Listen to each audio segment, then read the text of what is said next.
Hello all, welcome back. Let's again start our topic of amalgamation.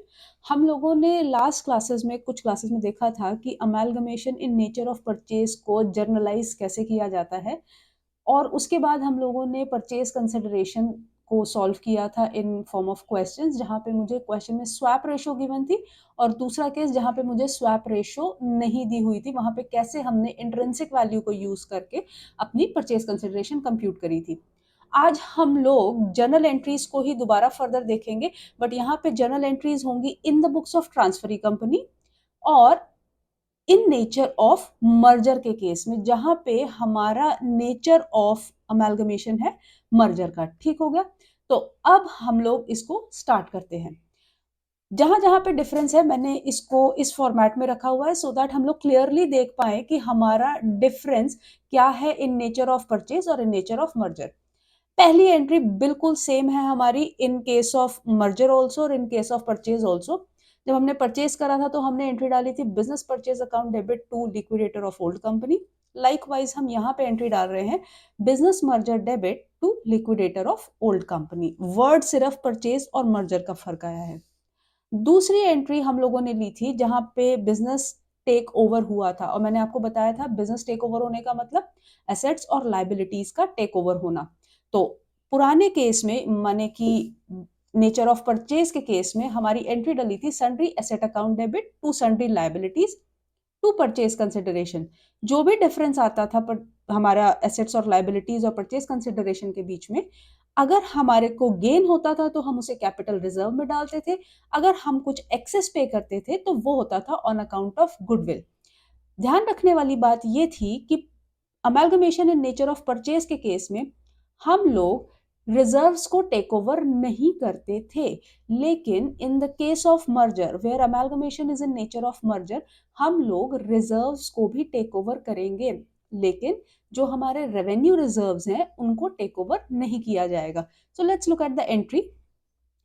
हमारी entry होती है sundry asset account debit. हमने सब कुछ बुक वैल्यू पे लेना है, यहाँ पे हम सब कुछ अग्रीड वैल्यू पे लेते थे। This is the point of difference. तो हमारी एंट्री है sundry asset account debit at book value to sundry liabilities at book value to reserves and surpluses at book value. अब इस रिजर्व्स एंड सरप्लसेस में मेरे ऑल रिजर्व्स आएंगे and इसके अंदर मेरे स्टैट्यूटरी रिजर्व्स भी इंक्लूड होंगे। ठीक हो गया? लेकिन मेरे जो रेवेन्यू रिजर्व्स हैं वो इसका पार्ट नहीं बनेंगे। रेवेन्यू रिजर्व इसका पार्ट नहीं बनेंगे, बाकी सारे रिजर्व्स मेरे इसके एंट्री के अंदर आ जाएंगे। ठीक हो गया? अब अगर मैं कुछ अमाउंट एक्सेस पे कर रही हूं तो यहाँ पे मेरा आ जाएगा कैपिटल लॉस, और अगर मैंने कुछ कम अमाउंट पे करा है, मेरी एसेट्स ज्यादा की हैं, तो वो आ जाएगा मेरा कैपिटल रिजर्व में, दैट इज माय गेन। जो ये मेरा कैपिटल लॉस होगा इसको न्यू कंपनी एडजस्ट करेगी from the capital reserves of both the companies, from the total of capital reserves of both the companies. और अगर कैपिटल रिजर्व अनसफिशिएंट है to adjust the losses of purchase consideration, तो उस case में हम लोग general reserve और PNL को यूज करेंगे। ये हमारा कैपिटल लॉस एडजस्ट करने के लिए होगा। इसी के लिए मैंने आपके लिए एक छोटा सा नोट बनाया है, इसको देख लेते हैं। Where amalgamation is in nature of merger, treatment of reserves of old company. क्या ट्रीटमेंट है? सबसे पहले तो हम लोगों ने सारे के सारे रिजर्व्स टेक ओवर करने हैं एक्सेप्ट रेवेन्यू रिजर्व। मैम ये रेवेन्यू रिजर्व्स क्या होते हैं?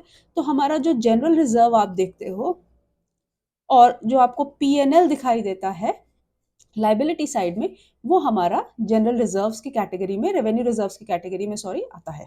ठीक हो गया?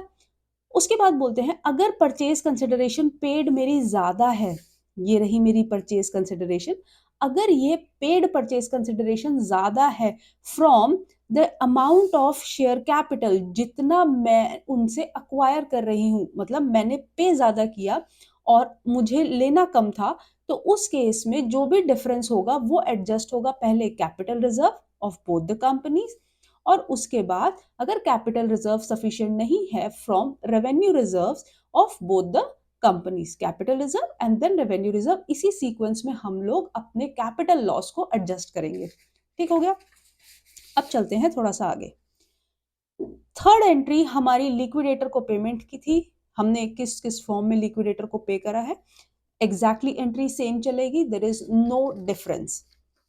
नेक्स्ट हमारा आता है जहां पे हम लोग डिबेंचर होल्डर्स को अक्वायर करते थे और डिबेंचर होल्डर को अक्वायर करके हमने पे करा था, तो this is payment to debenture holders.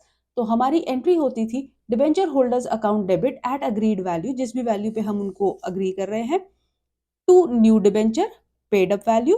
और कुछ भी अगर हम लोग कम इशू कर रहे हैं या हम लोगों ने कुछ एक्सेस ले लिया है तो वो हमारा सिक्योरिटी प्रीमियम या डिस्काउंट में आ जाता था, यहाँ पे ये एंट्री सेम रहेगी। नेक्स्ट हमारा आता था अगर कंपनी कोई एक्सपेंसेस पे कर देती है तो, अगर आप लोगों को याद हो इन नेचर ऑफ परचेज में ये हमारा जाता था गुडविल के नाम पे, ठीक हो गया। हमने आपका कोई भी खर्चा पे करा है, अगर वेंडर कंपनी का कोई भी खर्चा पे करा है ट्रांसफरी कंपनी ने, तो वो ऑन अकाउंट ऑफ गुडविल पे करती थी। लेकिन यहाँ पे अगर हम कोई भी खर्चा कर रहे हैं तो वो ऑन अकाउंट ऑफ गुडविल ना होकर के हमने अपने जनरल रिजर्व्स को कम कर दिया है, ठीक हो गया। तो ये हमारा जनरल रिजर्व के नाम पे हम पर्ची कटवा लेते थे। अब यहाँ पे क्या हुआ, statutory reserve, in nature of purchase में स्टैट्यूटरी रिजर्व को अक्वायर किया जाता था, लेकिन हम उसे एज बिजनेस टेक ओवर नहीं अक्वायर करते थे, क्योंकि नई कंपनी को, यानी कि जो अमेलगमेट नहीं हो रही है कंपनी, जो कंपनी मेन अक्वायरिंग कंपनी है, उस कंपनी ने वो सारे रिजर्व्स अपने पास रखने हैं फॉर फर्दर बेनिफिट्स।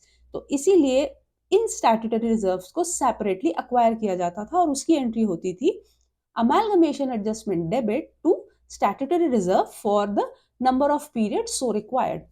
बट अगर मैं आपसे बात करूं इन नेचर ऑफ मर्जर की, तो इन नेचर ऑफ मर्जर में हमने क्या किया, हमने तो पहले ही सारे रिजर्व्स एंड सरप्लसेस को अक्वायर कर लिया इंक्लूडिंग माय स्टैट्यूटरी रिजर्व। तो अब इसीलिए यहाँ पे कोई एंट्री नहीं बनेगी, क्योंकि जो भी आपका था हमने अपने साथ क्लब कर लिया, हमने आपको मारा नहीं है। यहाँ पे हमने आपको मार दिया था और पुरानी कंपनी अपना जो उनकी ऑब्लिगेशन थी गवर्नमेंट की तरफ, उसको फुलफिल करने के लिए अब नई कंपनी की जिम्मेदारी बनती है कि वो इस रिजर्व को कंटिन्यू करे। Okay, in case of Contra items, मतलब अगर आप हमारी ही बुक्स में डेटर है, हम आपकी बुक्स में क्रेडिटर थे, तो उसको नलिफाई किया जाएगा, इसकी एंट्री सेम रहेगी।